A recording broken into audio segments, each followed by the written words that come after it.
Capítulo 6. Felipe, o analítico. Filipe respondeu-lhe: 200 denários de pão não bastariam para cada um deles levar um pouco. João 6 versículo 7. Nas 4 listas bíblicas dos 12 apóstolos, o quinto nome em cada lista é Filipe. Como observamos no capítulo 2, isso aparentemente significa que Filipe era o líder do segundo grupo de 4.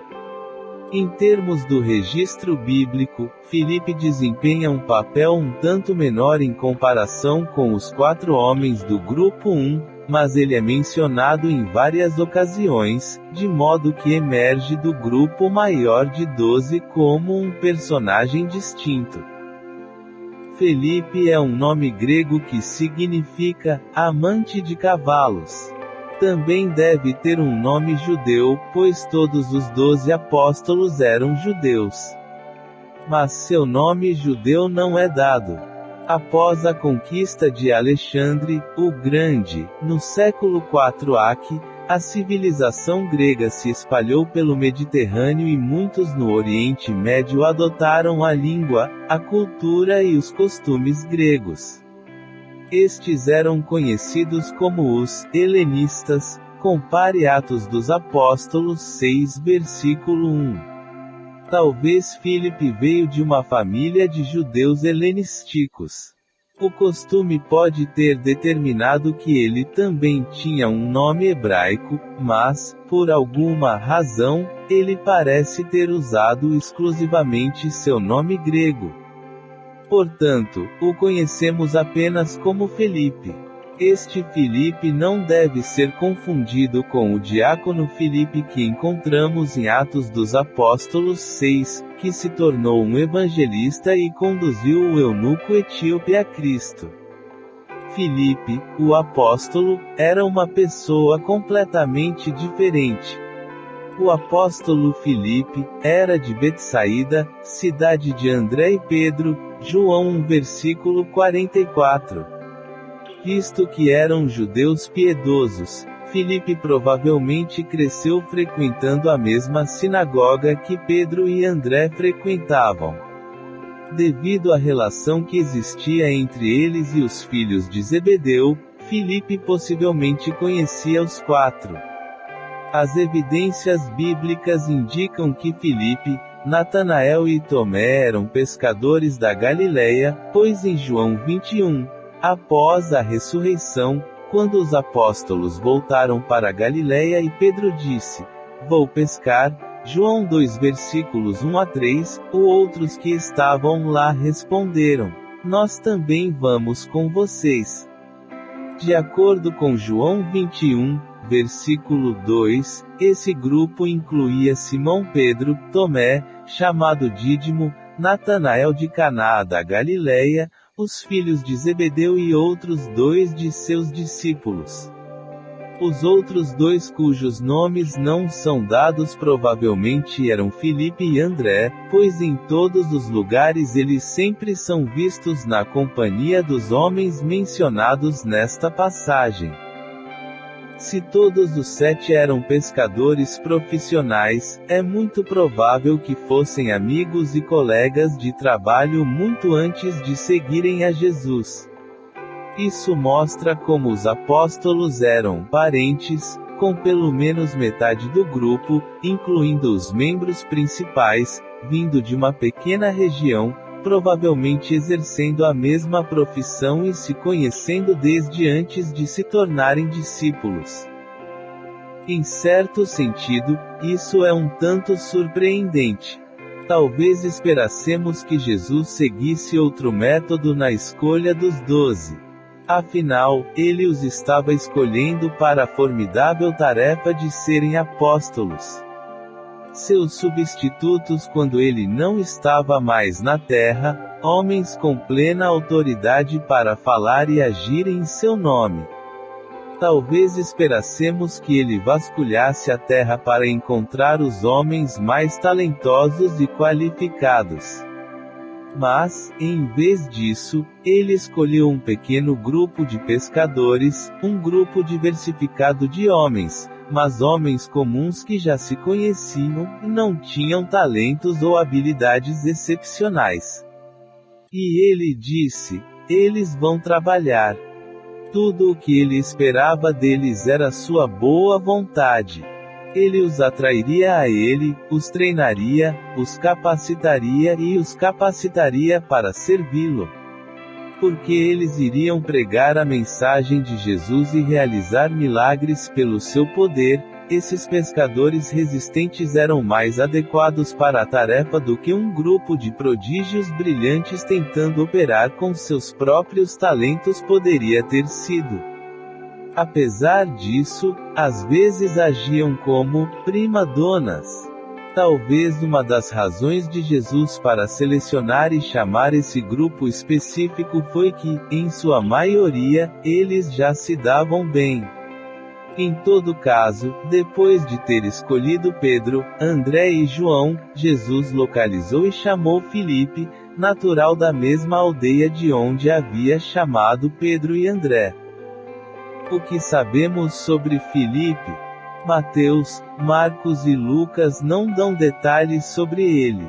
Todos os fatos sobre Filipe aparecem no Evangelho de João, e é a partir desse evangelho que descobrimos que Filipe era uma pessoa completamente diferente de Pedro, André, Tiago ou João.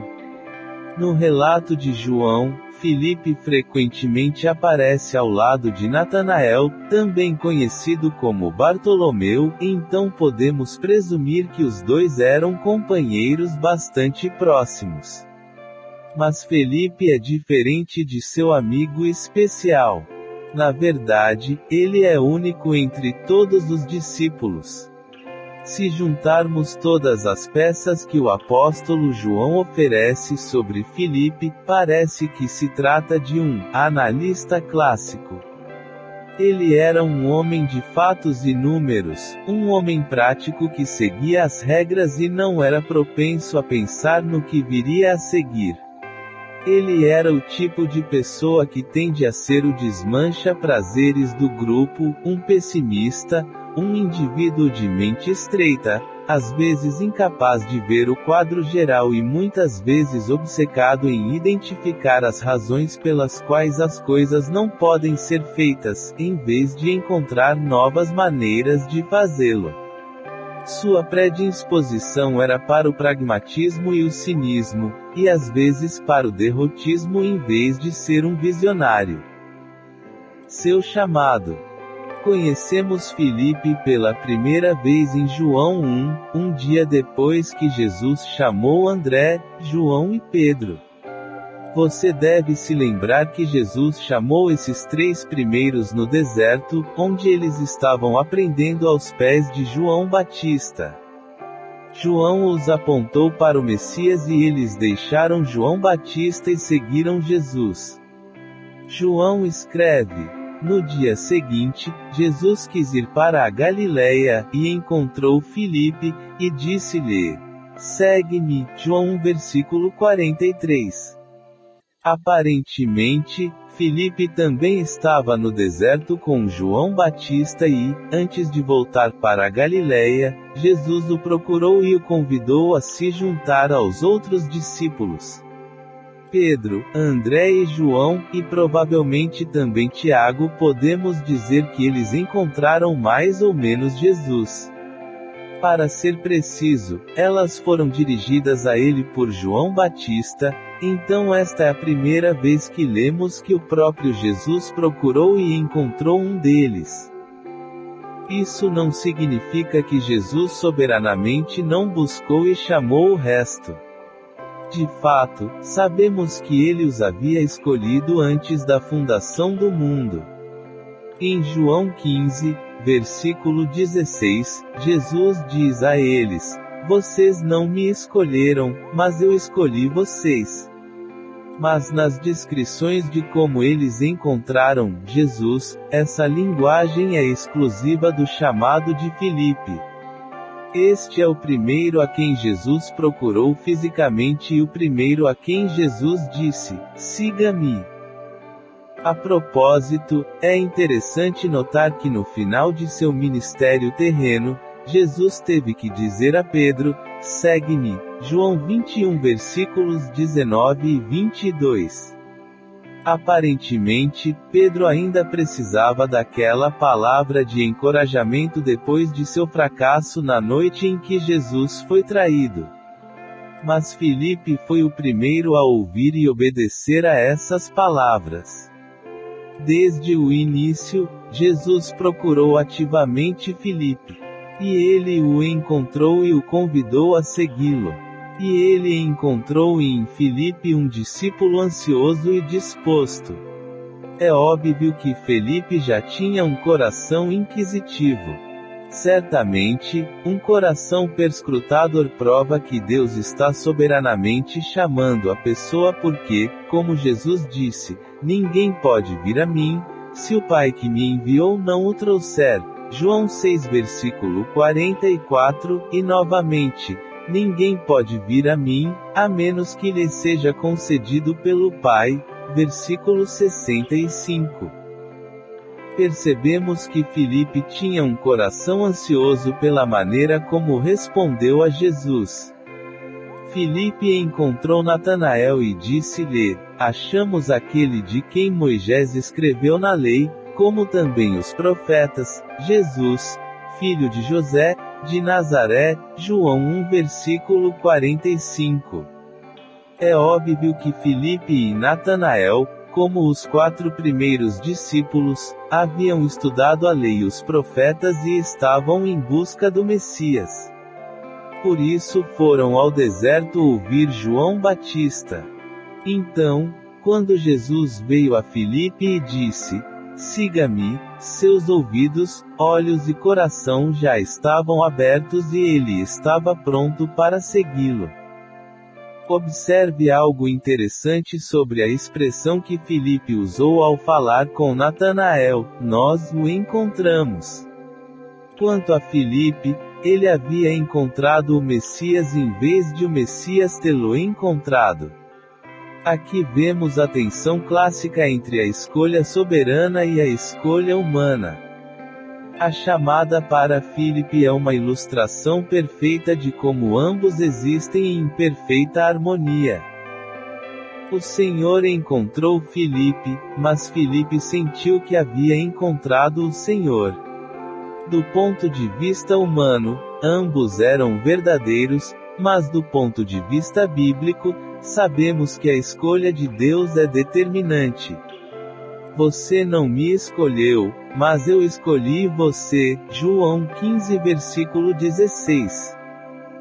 Além do mais, do ponto de vista humano, do ponto de vista de Filipe, esse foi o fim de sua busca. Pela graça de Deus, ele havia sido fiel e um verdadeiro buscador. Ele era devoto da palavra de Deus e acreditava na promessa do Antigo Testamento de que um Messias viria. Agora ele o havia encontrado, ou melhor, ele o havia encontrado. Filipe não apenas tinha um coração perscrutador, mas também o coração de um evangelista pessoal. Sua primeira ação após o encontro com Jesus foi encontrar seu amigo Natanael e contar-lhe sobre o Messias. Digo-vos que estou convencido de que a amizade é o terreno mais fértil para a evangelização. Quando a realidade de Cristo é integrada a uma relação de amor e confiança já estabelecida, o efeito é poderoso. E parece que invariavelmente, quando alguém se torna um verdadeiro seguidor de Cristo, seu primeiro impulso é querer encontrar um amigo e apresentá-lo a Cristo. Tal dinâmica pode ser vista no instinto espontâneo de Filipe de ir procurar seu amigo Natanael e contar-lhe sobre o Messias. A linguagem que Filipe usou revela seu espanto ao descobrir quem era o Messias. Aquele de quem Moisés escreveu e o antecipado pelos profetas não era outro senão Jesus, filho de José, de Nazaré, filho de um humilde carpinteiro. Natanael, como veremos no próximo capítulo, inicialmente ficou confuso. Natanael disse-lhe: Pode vir algo de bom de Nazaré? João 1 versículo 46. Betsaída ficava ao norte de Nazaré, mas ambas ficavam na Galileia, não muito longe uma da outra. O próprio Natanael veio de Caná, João 21 versículo 2, uma aldeia ao norte de Nazaré. Nazaré pode muito bem ter sido um lugar mais importante do que Caná, de onde pode ter vindo a rivalidade local refletida no ceticismo de Natanael. Mas Filipe não se intimidou. Venha e veja, versículo 46. A facilidade com que Filipe acreditou é notável. Em termos humanos, ninguém o havia conduzido a Jesus. Ele tinha sido como Simeão, esperando a consolação de Israel, e o Espírito Santo estava sobre ele, Lucas 2 versículo 25. Filipe conhecia as promessas do Antigo Testamento. Eu estava pronto e ansioso por isso. Seu coração estava pronto. E ele recebeu Jesus com alegria, como o Messias, sem relutância ou descrença. Ele não se importava em que tipo de vilarejo o Messias havia crescido. Ele soube instantaneamente que a busca havia terminado. Isso, francamente, não faz parte do caráter de Filipe e revela até que ponto o Senhor havia preparado seu coração. Sua tendência natural deveria ser se conter, duvidar, fazer perguntas e esperar para ver. Como estamos prestes a descobrir, ele não era um tomador de decisões rápido. Mas, felizmente, neste caso, ele já havia sido atraído a Jesus pelo Pai. E como Jesus disse: Todo aquele que o Pai me dá, esse virá a mim, João 6 versículo 37, ênfase adicionada. A alimentação dos 5.000. Nosso próximo encontro com Filipe ocorre em João 6, na alimentação dos 5.000. Referimos-nos a este episódio no capítulo 1. Voltamos a considerá-lo com mais detalhes no capítulo 3, quando estudamos o caráter de Andrew. Voltamo-nos agora para outro olhar sobre a alimentação dos 5.000, desta vez através dos olhos de Filipe. E aqui descobrimos que tipo de homem era Filipe. Já sabemos que ele estudou o Antigo Testamento. Sabemos que ele interpretou isso literalmente e que acreditava no Messias. Então, quando o Messias veio e disse: Siga-me, ele aceitou Jesus imediatamente e o seguiu sem hesitação. Este era o lado espiritual de Filipe. Seu coração estava certo. Ele era um homem de fé. Mas muitas vezes, ele era um homem de fé fraca. É aqui que sua personalidade começa a aparecer. João diz que uma grande multidão havia procurado por Jesus e o encontrou no sopé de uma montanha com seus discípulos. Como vimos no capítulo 1, dizer que se tratava de uma multidão de 5.000 pessoas não faz jus ao tamanho da multidão. João 6 versículo 10 diz que havia 5.000 homens na multidão. Deve ter sido vários milhares de mulheres e crianças. Não seria exagero dizer que podem ter sido 10 ou 20.000. De qualquer forma, era uma multidão e, segundo Mateus 14 versículo 15, a noite estava chegando, as pessoas precisavam comer. O versículo 5 de João 6 diz: Levantando Jesus os olhos e vendo que uma grande multidão vinha ter com ele, disse a Filipe: Onde compraremos pão para estes comerem? Porque você só pergunta ao Felipe? João diz: Mas isso ele disse para experimentá-lo, pois ele sabia o que deveria fazer. Versículo 6. Filipe era aparentemente o administrador apostólico, o analítico, que estava encarregado de preparar as refeições e outras logísticas. Sabemos que Judas era o responsável por guardar o dinheiro, João 13 versículo 29, então faz sentido que alguém seja encarregado de coordenar a aquisição e distribuição de alimentos e suprimentos. Era um trabalho que certamente combinava com a personalidade de Felipe. Oficialmente ou não, ele parece ter sido a pessoa que sempre se preocupou com a organização e o protocolo. Ele era o tipo de pessoa que em todas as reuniões diz: "Acho que não podemos fazer isso", o mestre do impossível. E aparentemente, no que lhe dizia respeito, quase tudo se enquadrava nessa categoria. Então Jesus o estava testando. Eu não o estava testando para saber o que ele estava pensando.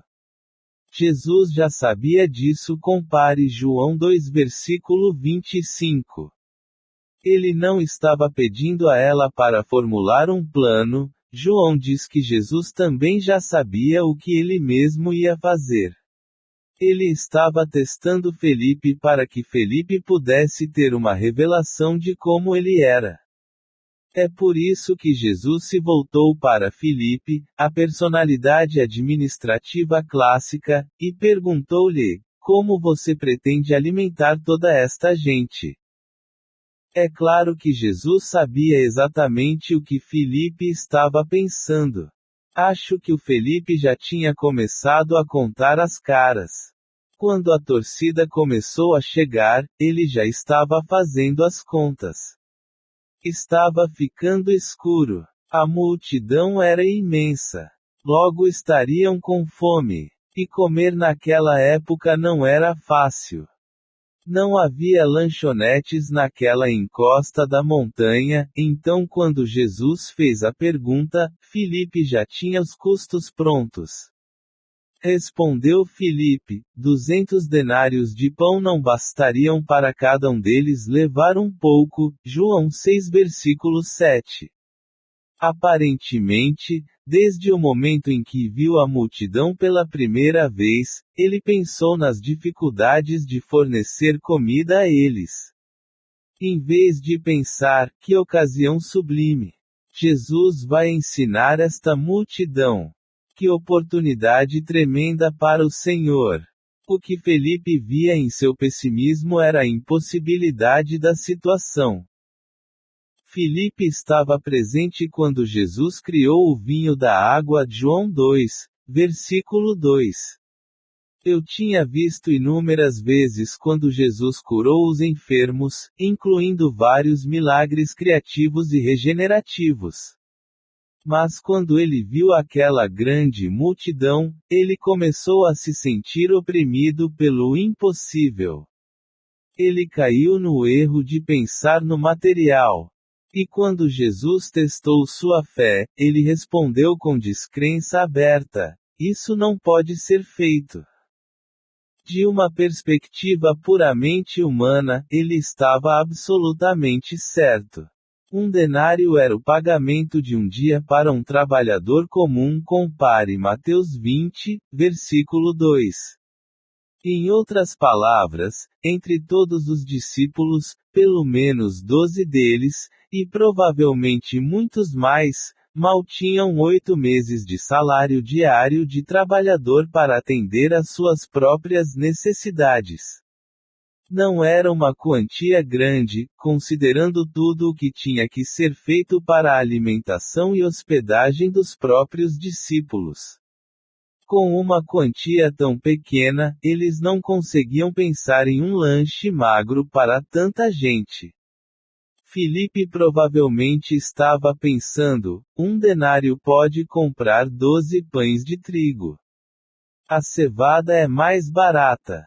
Assim, com um denário poderíamos comprar 20 pães de cevada. Se conseguirmos pães menores e os partirmos em 2. Não. É simplesmente impossível fazer qualquer coisa. Ele já havia calculado que 4.000 pães de cevada nunca seriam suficientes para todos. Seus pensamentos eram pessimistas, analíticos e pragmáticos, totalmente materialistas e mundanos. Um dos fundamentos da liderança é o senso de visão, e isso é especialmente verdadeiro para qualquer um cujo professor seja Cristo. Mas Filipe era obcecado por questões mundanas e, portanto, oprimido pela impossibilidade do problema imediato. Ele sabia aritmética demais para ser ousado. A realidade dos fatos ofuscou sua fé. Ele estava tão obcecado com essa situação temporária que não percebeu as possibilidades importantes que estavam no poder de Jesus. Ficou tão cativado pelos cálculos do bom senso que não viu a oportunidade que a situação apresentava. Sua resposta seria: Senhor, se você deseja a luz, faça isso. Vou simplesmente me dedicar a observar como você faz isso. Eu sei que você consegue.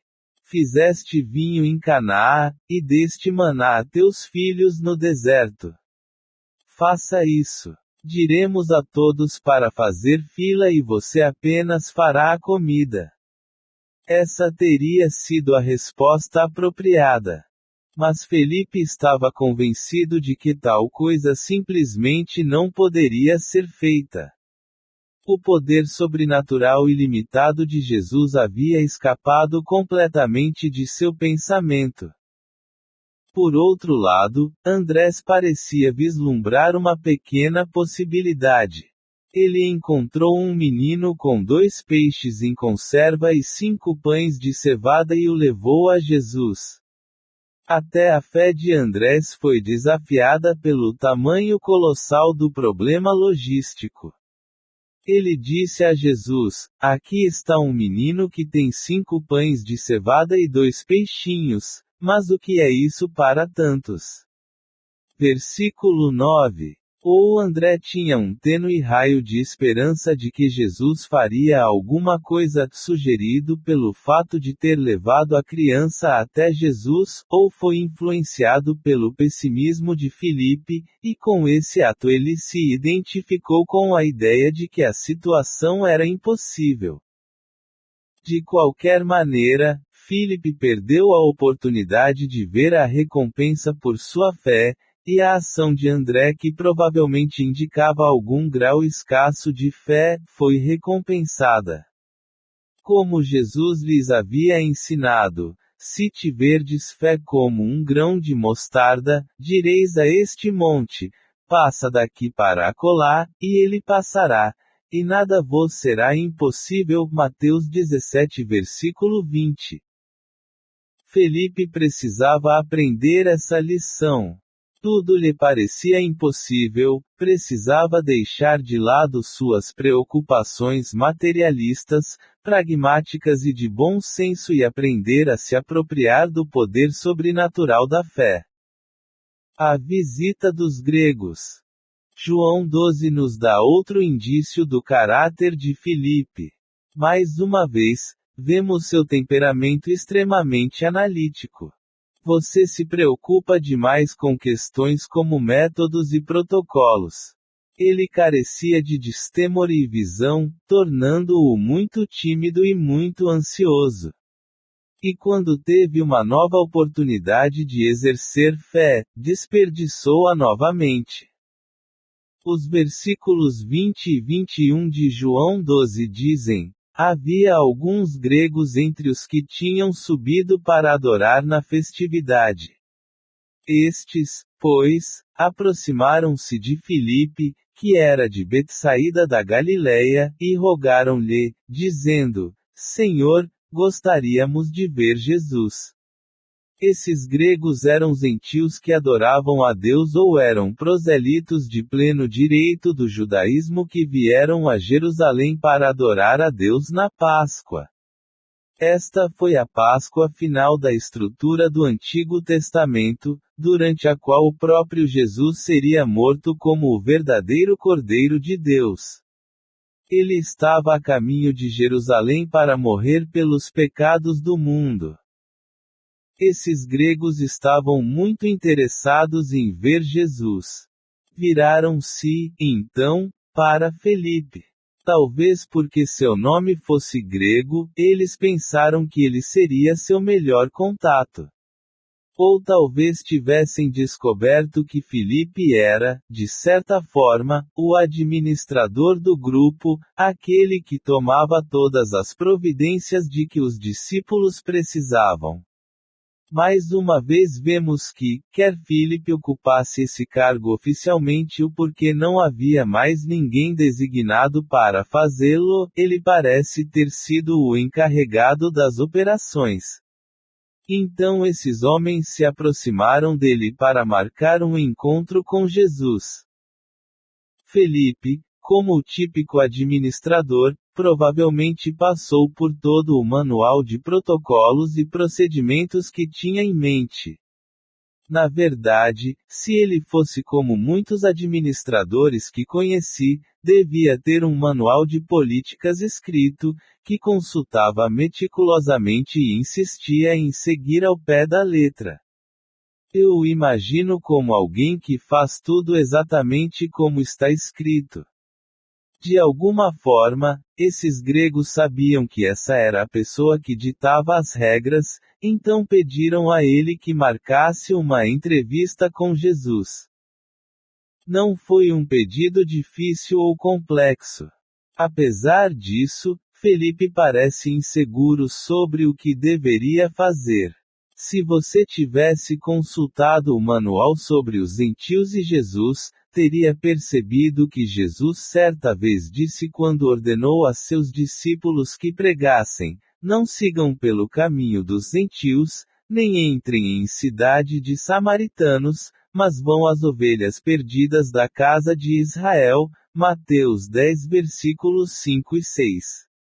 E em outra ocasião, ele disse: não fui enviado senão às ovelhas perdidas da casa de Israel. Mateus 15 versículo 24. Esse princípio proibia os gentios de se aproximarem de Jesus? Claro que não. Ao dizer que havia sido enviado às ovelhas perdidas da casa de Israel, Jesus não estava fazendo nada além de identificar a prioridade normal de seu ministério, primeiro ao judeu e também ao grego, Romanos 2 versículo 10. Este era um princípio geral, não uma lei inflexível. Gregos e outros gentios foram expressamente incluídos entre aqueles a quem ele ministrou. O próprio Jesus havia revelado a uma mulher samaritana que ele era o Messias.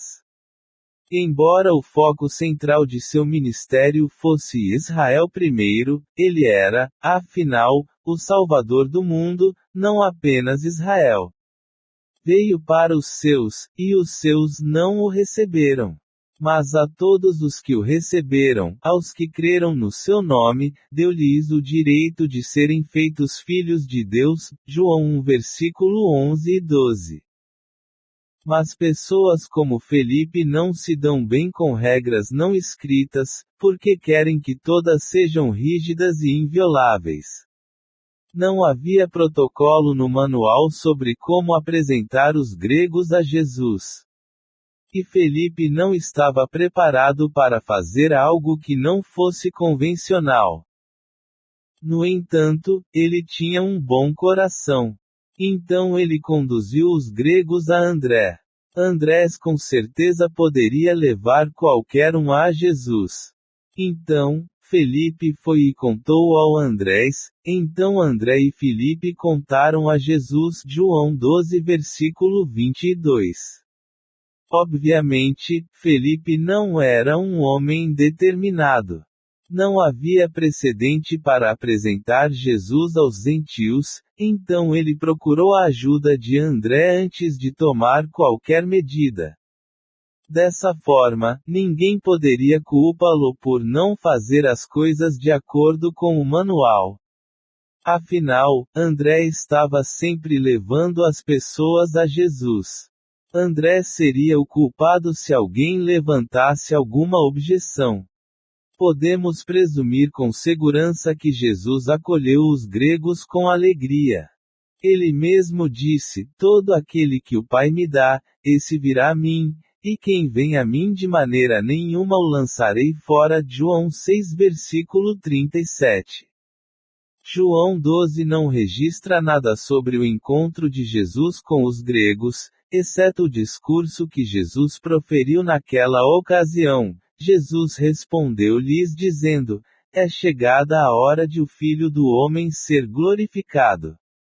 Em verdade vos digo que, se o grão de trigo não cair na terra e morrer, fica ele só, mas se morrer dá muito fruto. Quem ama a sua vida a perderá, e quem odeia a sua vida neste mundo a guardará para a vida eterna. Se alguém me serve, siga-me, e onde eu estiver, aí estará também o meu servo. Se alguém me servir, meu Pai o honrará." João 12 versículo 23 a 26. Em resumo, ele pregou o Evangelho a eles e os convidou a se tornarem seus discípulos. Estava tudo bem em trazer esses gregos a Jesus? Absolutamente. O próprio Jesus convida todos a beberem de graça da água da vida. Apocalipse 22 versículo 17. Teria sido um erro demitir esses homens. Felipe parecia saber disso no fundo do coração, embora sua cabeça estivesse obcecada por protocolos e procedimentos. O quarto superior. Nosso vislumbre final de Filipe ocorre pouco tempo depois, no cenáculo com os discípulos na última ceia. É importante notar que esta foi a última noite do ministério terreno de Jesus, a véspera da crucificação. A preparação formal dos 12 chegou oficialmente ao fim. E, no entanto, sua fé permaneceu pateticamente fraca. Naquela noite eles estavam sentados à mesa discutindo sobre quem era o maior em vez de pegar a toalha e a bacia e lavar os pés de Jesus. Parecia que eles não tinham ouvido muitas das lições mais importantes que o Senhor lhes havia ensinado. Como Jesus disse, eles eram insensatos e tardos de coração para crer. Lucas 24 versículo 25. Isso foi especialmente verdadeiro no caso de Filipe. De todas as declarações tolas, imprudentes e dolorosamente desinformadas que ocasionalmente escapavam dos lábios dos discípulos, nenhuma era mais desencorajadora do que aquela feita por Filipe no cenáculo. Naquela noite, o coração de Jesus estava angustiado. Ele sabia o que o esperava no dia seguinte. Ele sabia que seu tempo com os discípulos estava terminando e mesmo que de uma perspectiva puramente humana os discípulos não parecessem muito bem preparados, ele enviaria a eles o Espírito Santo para capacitá-los como suas testemunhas. Seu trabalho terreno com eles estava prestes a terminar. Ele os estava enviando como ovelhas no meio de lobos. Compare Mateus 10, versículo 16. Então ele estava ansioso para confortá-los e encorajá-los sobre o Espírito Santo, que viria para capacitá-los. Ele lhes disse para não se perturbarem em seus corações e prometeu que iria e prepararia um lugar para eles. João 14 versículos 1 e 2. Além disso, ele prometeu voltar para levá-los para si, para que pudessem estar com ele aonde ele fosse. Versículo 3. E então ele acrescentou o seguinte: "E você sabe para onde vou e conhece o caminho." Versículo 4. Obviamente, o onde era o céu, e o caminho para lá era o caminho que ele havia traçado para eles no Evangelho. Mas eles demoraram a entender. Tomé possivelmente falou por todos eles quando disse: Senhor, não sabemos para onde vais, como podemos saber o caminho? Versículo 5. Jesus disse-lhe: Eu sou o caminho, e a verdade, e a vida, ninguém vem ao Pai senão por mim. João 14 versículo 6. Tudo está provavelmente mais claro agora. Ele iria para o Pai no céu, e o único caminho para eles era através da fé em Jesus. Claro, este é um dos principais versículos da Bíblia sobre a exclusividade de Cristo. Ele estava ensinando expressamente que ninguém pode ir para o céu se não confiar e aceitá-lo como seu único Salvador. Ele é o caminho, o único caminho, para o Pai. Então Jesus acrescentou uma declaração explícita sobre sua própria divindade: Se vocês me conhecessem, conheceriam também meu Pai, e de agora em diante você o conhece e o tem visto. João 14 versículo 7. Ele agora estava declarando em uma linguagem tão clara quanto possível que ele é Deus. Jesus e seu Pai são da mesma essência. Conhecer a Cristo é conhecer o Pai, porque as diferentes pessoas da Trindade são uma em sua essência. Jesus é Deus. Vê-lo é ver Deus. Eles o tinham visto e conhecido de modo que, de fato, eles também conheciam o Pai. Foi neste ponto que Felipe falou: Senhor, mostra-nos o Pai, e isso nos basta. Versículo 8. Mostra-nos o Pai. Como Filipe pôde dizer tal coisa, imediatamente após a declaração de Jesus? Isso é extremamente triste.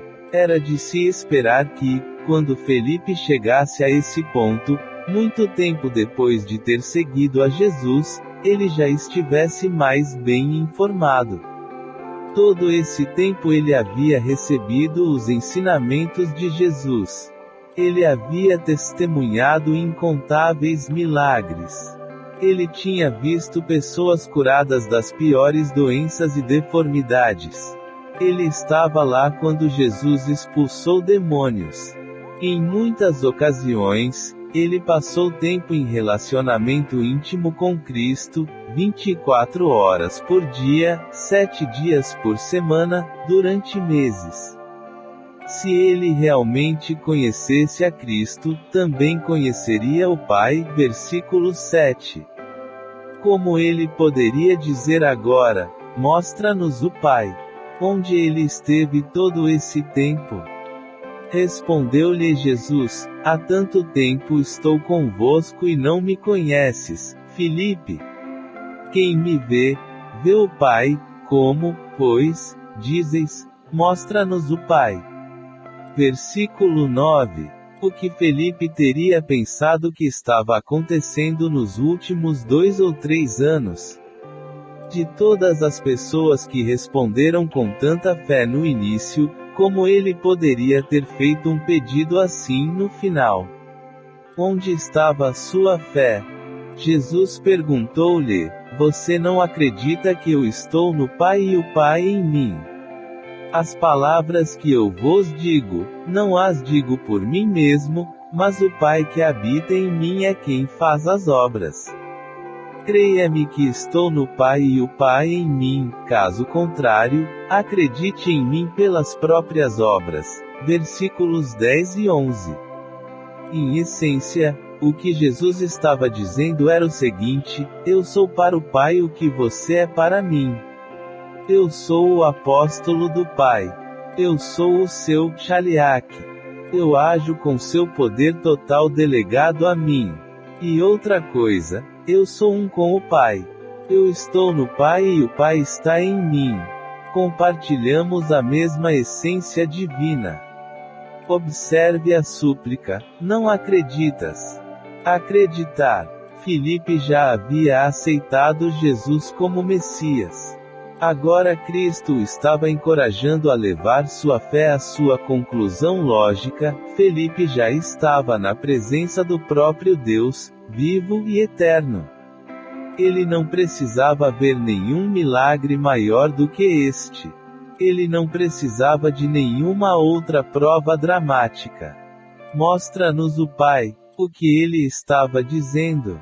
O que ele achava que Jesus estava fazendo. Durante 3 anos, Filipe contemplou a própria face de Deus e ainda não via as coisas com clareza. Seu pensamento mundano, seu materialismo, seu ceticismo, sua obsessão por detalhes mundanos, sua preocupação com questões administrativas e sua mesquinhez o privaram de uma compreensão plena daquele cuja presença ele havia desfrutado. Filipe, como os outros discípulos, era um homem de habilidades limitadas. Sua fé era fraca. Ele era um homem de entendimento imperfeito. Ele era cético, analítico, pessimista, relutante e inseguro. Ele sempre quis fazer as coisas de acordo com as regras.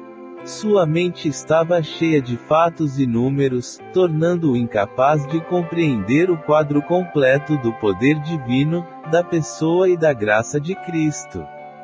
Ele era lento para entender, lento para confiar e lento para ver além das circunstâncias imediatas. Eu ainda queria mais provas. Se tivéssemos que entrevistar Filipe para a função para a qual Jesus o chamou, talvez tivéssemos dito como conclusão: não dá. Ele não está apto para ser um dos 12 maiores homens da história do mundo. Mas Jesus teria dito: é exatamente o que estou procurando. Meu poder se aperfeiçoa na fraqueza. Farei dele um pregador. Ele será um dos fundadores da igreja. Farei dele um dos governantes do reino e darei a ele uma recompensa eterna no céu. E escreverei seu nome em um dos 12 portões da Nova Jerusalém. Felizmente, o Senhor usa pessoas como Filipe, muitos como ele. A tradição nos diz que Filipe foi muito usado na expansão da igreja primitiva e foi um dos primeiros entre os apóstolos a sofrer o martírio. De acordo com a maioria dos relatos, ele foi apedrejado até a morte em Heliópolis, na Frígia, Ásia Menor, 8 anos após o martírio de Tiago. Antes de sua morte, multidões vieram a Cristo por meio de sua pregação. Obviamente, Filipe superou as tendências humanas que tantas vezes impediam sua fé e permanece com os outros apóstolos como prova de que Deus escolheu os loucos do mundo para envergonhar os sábios, e os fracos do mundo escolheram a Deus para envergonhar os fortes. E o que é vil no mundo e o que é desprezado Deus escolheu, e o que não é, para desfazer o que é, para que ninguém se glorie na sua presença. Primeira carta aos Coríntios 1 versículos 27 a 29.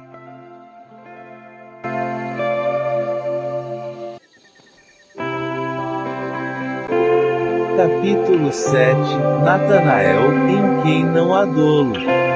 Natanael respondeu e disse-lhe: Rabi, tu és o Filho de Deus, você é o Rei de Israel.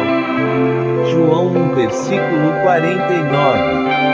O companheiro mais próximo de Filipe, Natanael, aparece como Bartolomeu em todas as 4 listas dos 12. No Evangelho de João ele é sempre chamado Natanael. Bartolomeu é um pseudônimo hebraico que significa filho de Tomai. Natanael significa Deus deu. Então ele é Natanael, filho de Tomai, ou Bartolomeu Bartolmai. Os Evangelhos sinópticos e o livro de Atos dos Apóstolos não contêm detalhes sobre o passado, caráter ou personalidade de Natanael.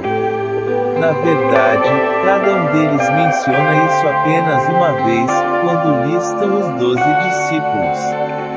O Evangelho de João o faz aparecer em apenas 2 passagens, em João 1, onde seu chamado é registrado, e em João 21, versículo 2, onde ele é citado como um dos que voltaram para a Galiléia e foram pescar com Pedro após a ressurreição de Jesus e antes da ascensão.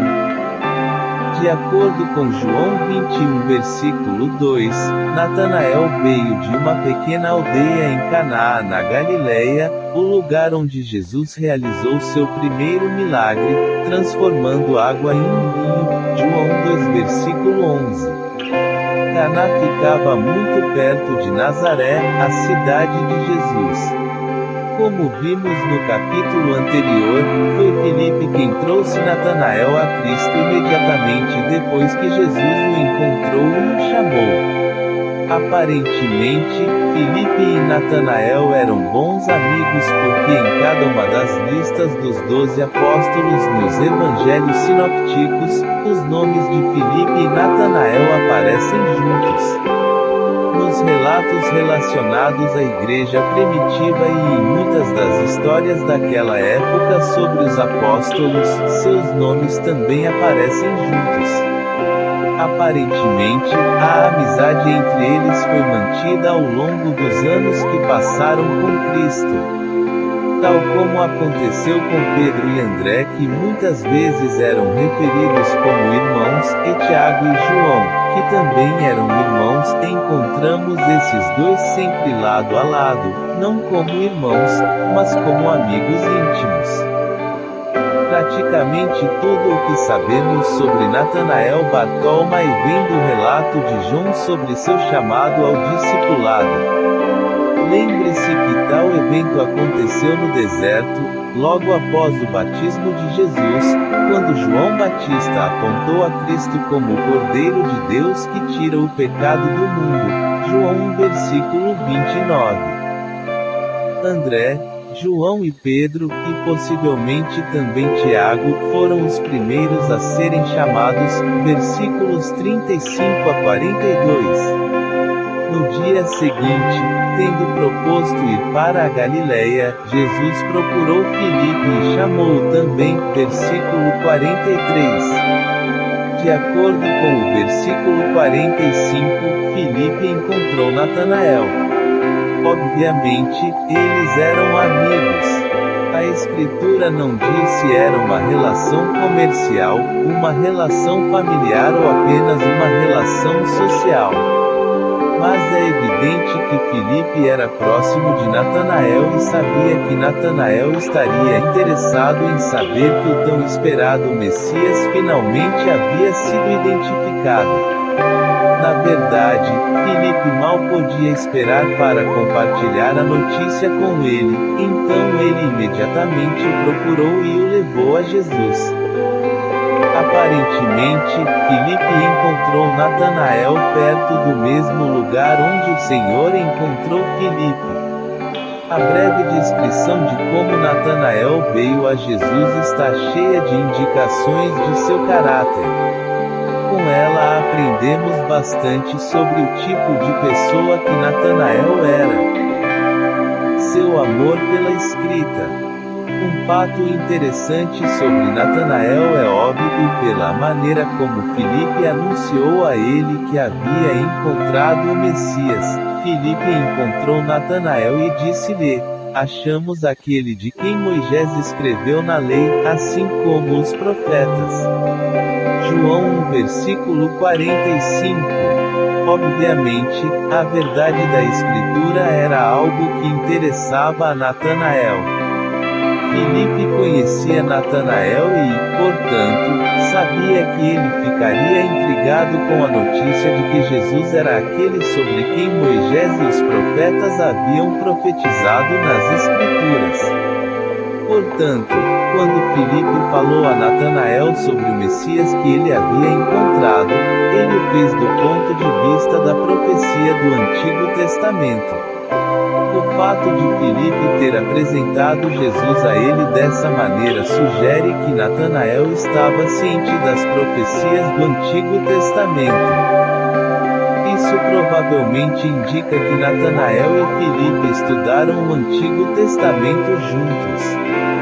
Também é provável que tenham ido juntos ao deserto para ouvir João Batista. Ambos estavam interessados no cumprimento da profecia do Antigo Testamento. Obviamente, Filipe sabia que a notícia de Jesus comoveria Natanael. Observe que ele não disse: "Encontrei um homem que tem um plano tremendo para a sua vida."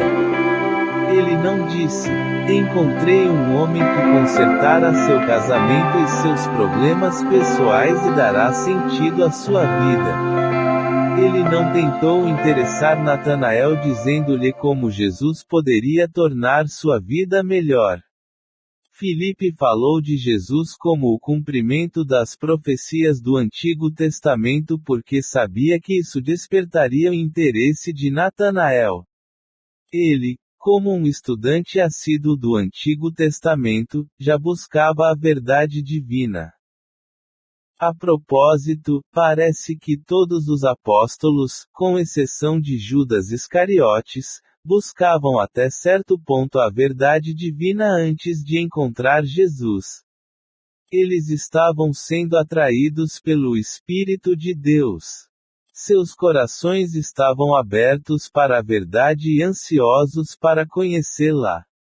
Eles eram sinceros em seu amor a Deus e em seu desejo de conhecer a verdade e receber o Messias. Nesse sentido, eles eram muito diferentes da liderança religiosa, dominada pela hipocrisia e pela falsa piedade. Os discípulos eram sinceros. É provável que Filipe e André tenham passado longas horas estudando as Escrituras juntos, examinando a lei e os profetas para discernir a verdade sobre a vinda do Messias. E o fato de terem sido tão bem treinados na escrita sem dúvida explica por que responderam tão prontamente a Jesus. No caso de Natanael, isso se tornaria especialmente evidente. Ele foi capaz de reconhecer Jesus de forma positiva e instantânea porque tinha uma compreensão clara do que as Escrituras diziam sobre ele. Ele sabia o que as promessas diziam, então ele sabia o cumprimento quando o via. Ele conhecia aquele sobre quem Moisés e os profetas haviam escrito, e reconheceu Jesus como o único, após sua breve conversa.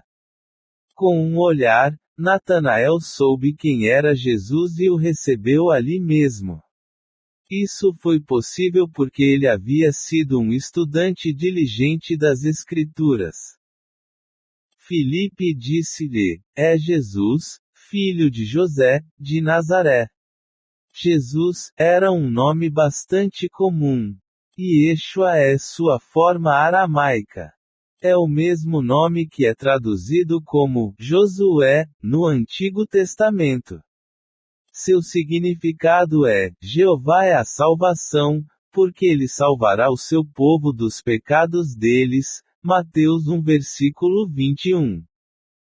Felipe estava usando a expressão, filho de José, como uma espécie de sobrenome, Jesus Bar José, assim como seu amigo era, Natanael Bartolomai. Era assim que as pessoas eram comumente identificadas. Era o equivalente hebraico de sobrenomes modernos como Josephson ou Johnson. Ao longo da história, as pessoas se identificaram dessa forma, com sobrenomes derivados de seus pais. Devia haver uma certa surpresa na voz de Felipe. Era como se dissesse: "Você não vai acreditar, mas Jesus, filho de José, filho do carpinteiro de Nazaré, é o Messias." Seu preconceito. O versículo 46 nos oferece mais uma faceta do caráter de Natanael. Embora ele fosse um estudante das Escrituras e um buscador do verdadeiro conhecimento de Deus, embora ele tivesse um forte interesse espiritual e tivesse sido fiel, diligente e sincero em sua devoção à palavra de Deus, ele era humano. Ele tinha certos preconceitos. Vemos isso em sua resposta ao anúncio de Filipe: pode sair algo bom de Nazaré. Ele poderia ter dito: eu li o Antigo Testamento e o profeta Miqueias diz que o Messias virá de Belém, Miqueias 5 versículo 2, não de Nazaré. Ou ele poderia ter dito: mas Filipe, o Messias, se identifica com Jerusalém porque ele vai reinar em Jerusalém. Mas a profundidade de seu preconceito é evidente nestas palavras: pode vir alguma coisa boa de Nazaré. Essa não foi uma objeção bíblica ou racional, baseava-se na emoção e no fanatismo. Revela o desprezo que Natanael sentia pela cidade de Nazaré. Francamente, Canaã também não era uma cidade de muito prestígio. Hoje, é absolutamente inconsequente. A menos que você queira ver a capela que foi construída no local onde Jesus supostamente transformou água em vinho, provavelmente não tem interesse em ir até lá. Canaã ficava longe do tráfego rodoviário, enquanto Nazaré ficava no cruzamento de rotas importantes. Para ir do Mediterrâneo à Galileia, as pessoas tinham que passar por Nazaré. Uma das principais rotas norte-sul entre Jerusalém e o Líbano passava por Nazaré. Ninguém jamais passou por Canaã. Canaã estava separada de tudo. Portanto, a falta de algo atraente em Nazaré não explica o preconceito de Natanael. Suas palavras provavelmente refletem algum tipo de rivalidade entre Nazaré e Canaã. Nazaré não era uma cidade refinada. Sua cultura, em sua maior parte, era tosca e carente de aprendizado. Ainda é assim hoje. Não é um lugar particularmente pitoresco, embora tenha uma certa beleza no sopé das colinas da Galileia. Mas não é uma cidade memorável hoje, e menos ainda no tempo de Jesus. Os israelitas menosprezavam os galileus, e até os galileus menosprezavam os nazarenos. Natanael, embora viesse de uma aldeia ainda mais insignificante, estava simplesmente expressando o desprezo geral dos galileus por Nazaré. Esse era o mesmo tipo de orgulho regional que uma pessoa de uma grande cidade poderia mostrar para alguém de uma cidade desconhecida. Aqui, novamente, vemos que Deus se agrada em usar coisas comuns, fracas e insignificantes para confundir os sábios e poderosos. Compare 1 Coríntios 1 versículo 27. Ele até chama pessoas das localidades mais desprezadas. Também pode pegar uma pessoa imperfeita cega pelo preconceito e transformá-la em alguém capaz de transformar o mundo. Afinal, a única explicação é o poder de Deus, então toda a glória vai para ele. Para Natanael era inconcebível que o Messias viesse de um lugar tão vulgar como Nazaré. Era um lugar inculto, cheio de maldade, corrompido e habitado por pecadores. Natanael simplesmente não conseguia pensar em nada de bom vindo disso. No entanto, ele esqueceu que ele próprio veio de um lugar igualmente desprezível. O preconceito é muito feio. Generalizações baseadas em sentimentos de superioridade, não em fatos, podem ser espiritualmente debilitantes. O preconceito afasta muitas pessoas da verdade. Certamente muitos na nação de Israel rejeitaram seu Messias devido ao preconceito. Eles também não acreditavam que seu Messias pudesse vir de Nazaré. Era inconcebível para eles que o Messias e todos os seus apóstolos pudessem vir da Galileia. Eles zombaram dos apóstolos referindo-se a eles como galileus ignorantes. Os fariseus insultaram Nicodemos, dizendo: "Você também é galileu. Pesquise e veja que nunca surgiu um profeta da Galileia." João 7 versículo 52. Eles não gostaram que Jesus falasse contra a religião estabelecida em Jerusalém. E desde os líderes religiosos até os frequentadores da sinagoga, foi até certo ponto o preconceito deles que os levou a rejeitar Jesus. Isso ocorreu até mesmo na própria cidade de Jesus. Eles zombaram de Jesus chamando-o de filho de José, Lucas 4, versículo 22. Ele não tinha honra nem mesmo em sua própria terra porque era filho de um carpinteiro, versículo 24. E toda a sinagoga de Nazaré, a sua própria sinagoga onde ele cresceu, tinha tanto preconceito contra ele que depois de ter pregado apenas um sermão para eles, eles o levaram para um penhasco fora da cidade e tentaram jogá-lo do penhasco para Mateus, versículos 28 e 29.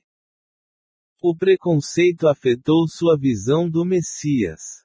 O povo de Israel tinha preconceito contra ele por ser galileu e nazareno. Eles eram preconceituosos porque o consideravam uma pessoa sem instrução e fora do sistema religioso. Seu preconceito foi particularmente demonstrado contra sua mensagem. E seu preconceito contra ele os afastou do Evangelho.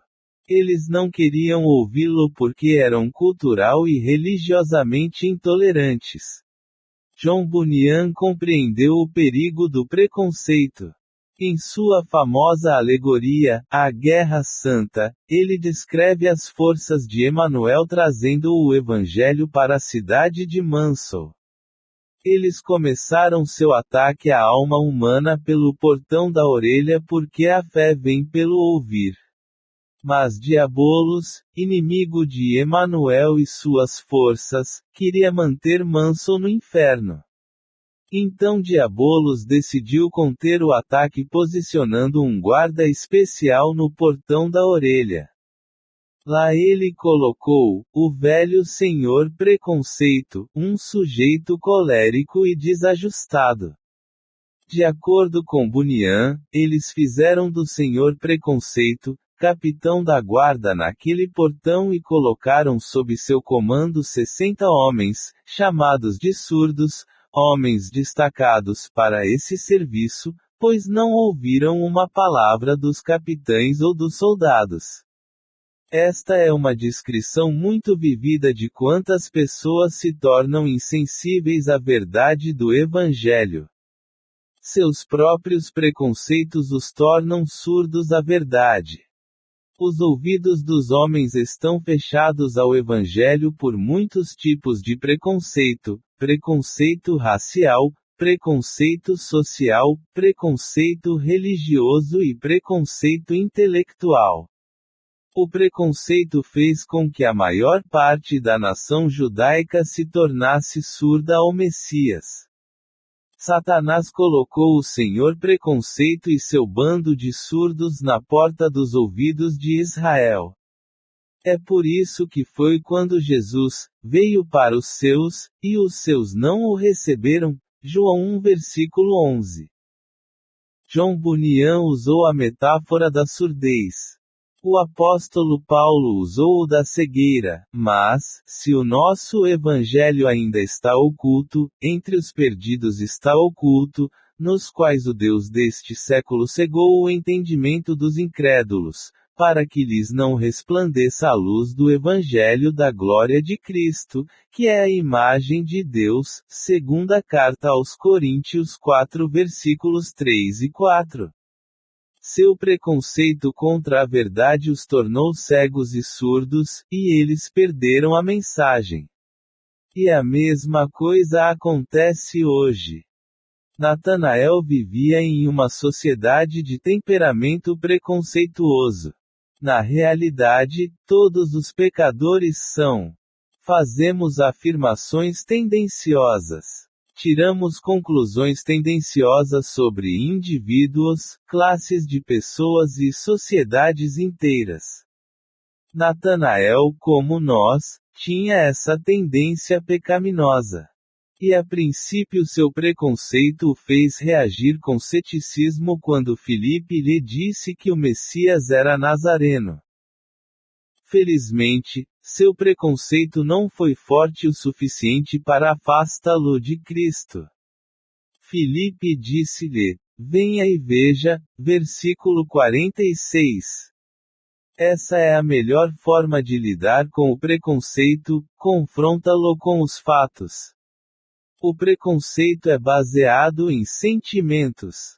É subjetivo e não necessariamente reflete a realidade dos fatos. Assim, o remédio para o preconceito é um olhar honesto para a realidade objetiva. Venha e veja. E Natanael foi. Felizmente, sua mente preconceituosa não era tão poderosa quanto seu coração inquisitivo. Sinceridade de coração. O aspecto mais importante do caráter de Natanael é expresso pelos lábios de Jesus. Jesus já conhecia Natanael. Ele não precisava que ninguém desse testemunho do homem, porque ele bem sabia o que havia no homem. João 2 versículo 25. Portanto, suas primeiras palavras depois de ver Natanael foram uma poderosa recomendação de seu caráter. Jesus viu Natanael vindo em sua direção e disse a respeito dele: eis um verdadeiro israelita, em quem não há dolo. João 1 versículo 47. Você pode imaginar algo mais poderoso do que algumas palavras de aprovação vindas da boca de Jesus? Seria uma das coisas a ouvir no fim da vida, junto com, muito bem, servo bom e fiel, sobre o pouco foste fiel, sobre muito te colocarei, entra no gozo do teu Senhor. Compare Mateus 25 versículos 21 e 23. Muitas vezes ouvimos elogios em funerais exaltando as virtudes da pessoa falecida. Mas você não gostaria que Jesus dissesse essas palavras sobre você desde o início? Isso fala muito sobre o caráter de Natanael. Desde o início ele tinha um coração puro. É claro que Natanael era humano. Ele tinha faltas pecaminosas. Sua mente estava contaminada por um grau de preconceito, mas seu coração não foi danificado pela mentira. Ele não era um hipócrita. Seu amor por Deus e seu desejo de ver o Messias eram genuínos. Seu coração era sincero e sem malícia. Jesus se refere a ele como um verdadeiro israelita. A palavra no texto grego é alephis, que significa verdadeiramente, genuinamente. Ele era um verdadeiro israelita. Isso, é claro, não é uma referência à sua descendência física de Abraão. Jesus não estava falando sobre genética. Ele estava relacionando a condição de Natanael como um verdadeiro israelita ao fato de que não havia engano nele. Sua falta de engano é o que o definiu como um verdadeiro israelita. Muitos dos israelitas da época de Jesus não eram sinceros, eles eram hipócritas, falsos. Eles viverão vidas com uma aparência de espiritualidade, mas isso não era autêntico e, portanto, eles não eram filhos espirituais genuínos de Abraão. Natanael, porém, foi sincero. Em Romanos 9, versículos 6 e 7, o apóstolo Paulo diz: nem todos os descendentes de Israel são israelitas, nem todos são filhos porque são descendentes de Abraão. Em Romanos 2 versículos 28 e 29, ele escreve: porque quem exteriormente é judeu não é judeu, nem é circuncisão a que exteriormente é na carne, mas do que está dentro é judeu, e a circuncisão é a do coração, no espírito, não na letra, cujo louvor não vem dos homens, mas de Deus. Aqui estava um judeu genuíno, um da semente espiritual de Abraão. Aqui estava alguém que adorava o Deus vivo e verdadeiro sem dolo ou hipocrisia. Natanael era um homem sem duplicidade. Mais tarde, em João 8, versículo 31, Jesus diria: se permanecerdes na minha palavra, verdadeiramente sereis meus discípulos. A palavra grega é a mesma, alephis. Natanael foi desde o início um verdadeiro discípulo. Não havia hipocrisia nele. Isso é muito incomum e era particularmente raro no Israel do primeiro século. Lembre-se de que Jesus acusou todo o sistema religioso de seus dias de hipócrita. Mateus 23 versículos 13 a 33 registra um discurso impressionante contra os escribas e fariseus em que Jesus os chama de hipócritas de todos os ângulos possíveis. Também as sinagogas estavam cheias de hipócritas. Dos mais altos líderes às pessoas nas ruas, a hipocrisia era uma praga naquela cultura. Mas aqui está um verdadeiro judeu, sem hipocrisia. Eis um homem cujo coração foi circuncidado, purificado da corrupção. Sua fé era genuína. Sua devoção a Deus era real. Ele era um homem sem dolo, ao contrário dos escribas e fariseus. Ele era um homem verdadeiramente justo, afetado pelo pecado como todos nós, mas justificado diante de Deus por uma fé verdadeira e viva. Sua fé veemente. Porque seu coração era sincero e sua fé era real, Natanael superou seu preconceito. Sua resposta a Deus e a narrativa que se segue revelam seu verdadeiro caráter. A princípio, ele ficou maravilhado com a forma como Jesus parecia saber tudo sobre ele. Natanael disse-lhe: de onde você me conhece? João 1 versículo 48. Temos que supor que Natanael ainda estava se perguntando se esse homem seria realmente o Messias. Não se tratava de questionar o julgamento de Felipe. Felipe era seu amigo, então certamente sabia o suficiente sobre ele para saber que Felipe, o analiticamente indeciso, nunca faria um julgamento precipitado. Não que ele questionasse a escrita ou fosse propenso ao ceticismo. Acontece que esse homem de Nazaré não parecia se encaixar na imagem que ele tinha do Messias. Jesus era filho de um carpinteiro, um homem sem nome ou descrição, de uma cidade que não tinha nenhuma ligação com a profecia. Nazaré nem existia nos tempos do Antigo Testamento. E agora Jesus estava falando com ele como se soubesse tudo sobre ele e pudesse até ver em seu coração. Natanael estava apenas tentando entender as coisas. De onde me conhece? Ele poderia ter querido dizer: você está me lisonjeando. Você está tentando me tornar um de seus seguidores com esses elogios. Como você pode saber o que está dentro do meu coração? Jesus respondeu e disse-lhe: antes que Filipe te chamasse, quando estavas debaixo da figueira, eu te vi. Versículo 48.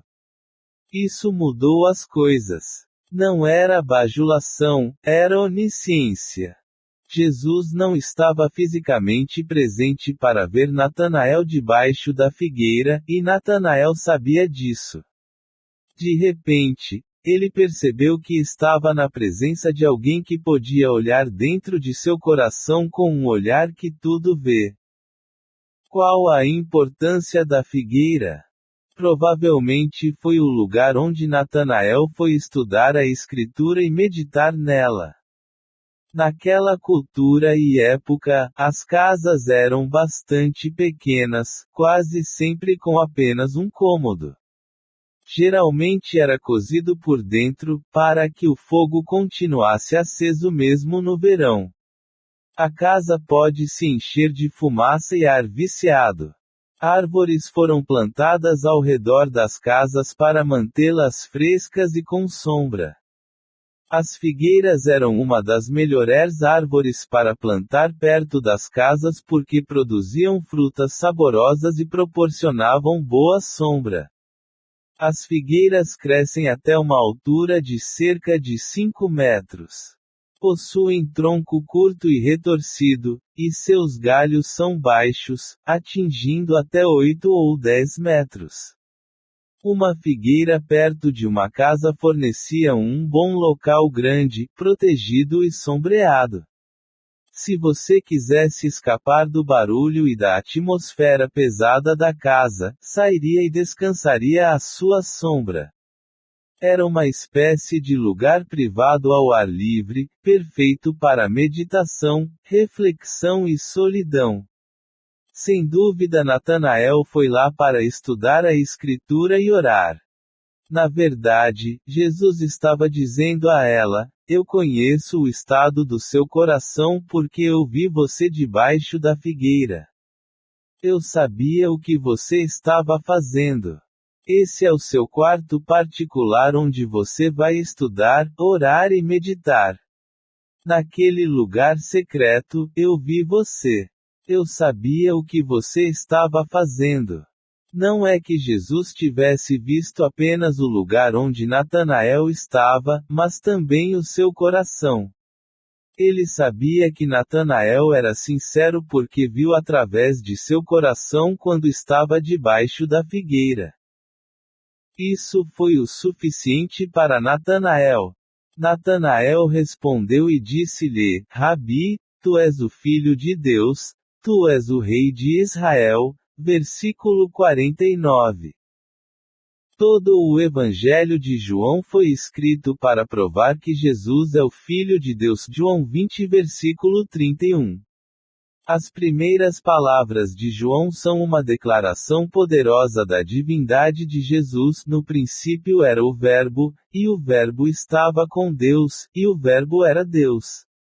Cada ponto em este evangelho está desenhado para provar que Jesus é o Hijo de Deus, compartilhando a mesma essência como Deus, destacando seus milagros, seu caráter sem pecado, a sabedoria divina de sua ensinança y seus atributos, que são os mesmos atributos de Deus.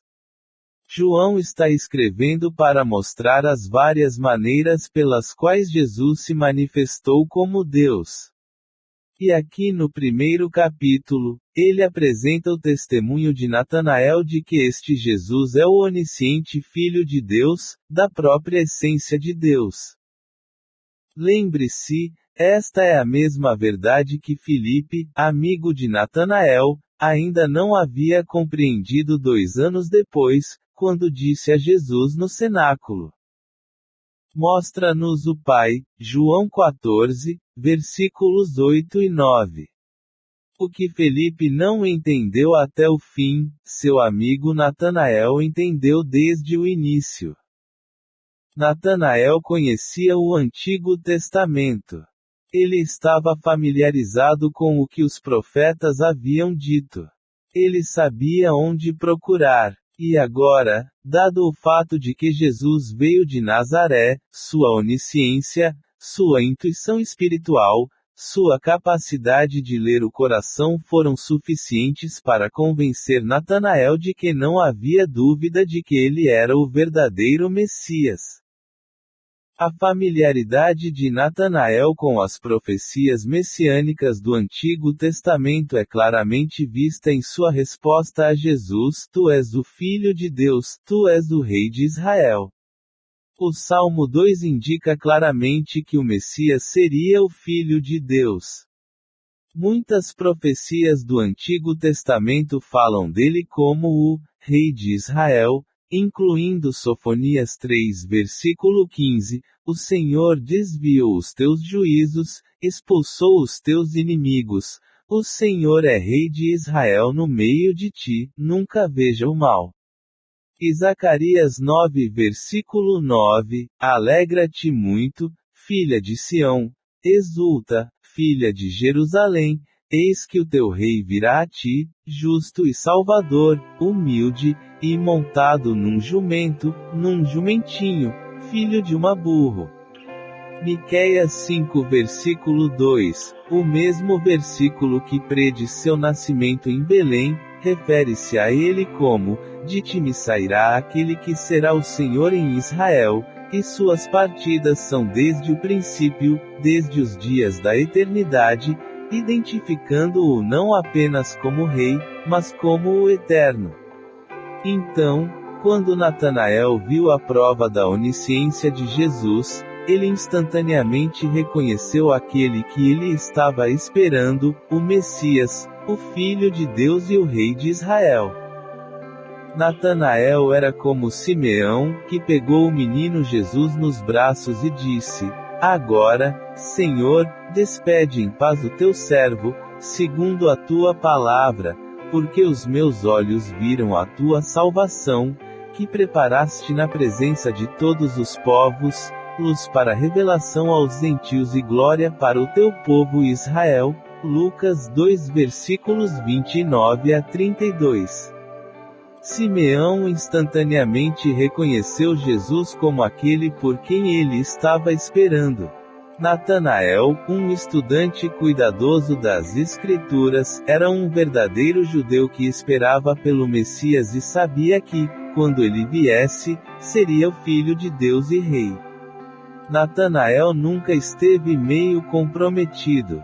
Ele entendeu totalmente e estava totalmente comprometido desde o primeiro dia. Respondeu-lhe Jesus: Porque te disse, vi-te debaixo da figueira, acreditas? Você vê coisas maiores do que estas. E ele disse-lhe: em verdade te digo, de agora em diante verás o céu aberto e os anjos de Deus subindo e descendo sobre o Filho do Homem. João 1 versículos 50 e 51. Com isso ele estava confirmando a fé de Natanael e prometendo a ele que veria coisas maiores do que uma simples demonstração da onisciência de Jesus. Se uma simples declaração sobre a figueira foi suficiente para convencer Natanael de que aquele era o Filho de Deus e o Rei de Israel, ele ainda não tinha visto nada. De agora em diante, tudo o que ele visse enriqueceria e aumentaria sua fé. A maioria dos discípulos teve dificuldade em chegar ao ponto em que Natanael estava desde seu primeiro encontro com Jesus. Mas para Natanael, o ministério de Cristo apenas afirmou o que ele já sabia ser verdade. Como é bonito ver alguém tão confiável e com tanta fé desde o início, de modo que os próximos 3 anos com Jesus foram para Natanael apenas o desenrolar de um panorama da realidade sobrenatural. No Antigo Testamento, Jacó teve um sonho no qual viu uma escada encostada na terra, cuja ponta chegava ao céu, e eis que anjos de Deus subiam e desciam por ela. Gênesis 28 versículo 12. As palavras de Jesus a Natanael eram uma referência a esse relato do Antigo Testamento. Ele era a escada, e Natanael veria os anjos de Deus subindo e descendo sobre ele. Em outras palavras, Jesus é a escada que liga o céu e a terra. Isso é tudo o que as Escrituras nos dizem sobre Natanael. Os primeiros escritos da Igreja sugerem que ele ministrou na Pérsia e na Índia, e que levou o Evangelho até a Armênia. Não há registros confiáveis de como ele morreu. Uma tradição diz que era colocado dentro de um saco, amarrado e jogado no mar. Outra tradição diz que ele foi crucificado. Mas por todos esses relatos, sabemos que ele foi martirizado como todos os apóstolos, exceto João. Natanael foi fiel até o fim porque foi fiel desde o princípio. Tudo o que ele experimentou com Cristo, e tudo o que ele experimentou após o nascimento da Igreja do Novo Testamento, fortaleceu sua fé. E Natanael, como os demais apóstolos, é a prova de que Deus pode tirar as pessoas mais comuns, dos lugares mais insignificantes, e usá-las para sua glória.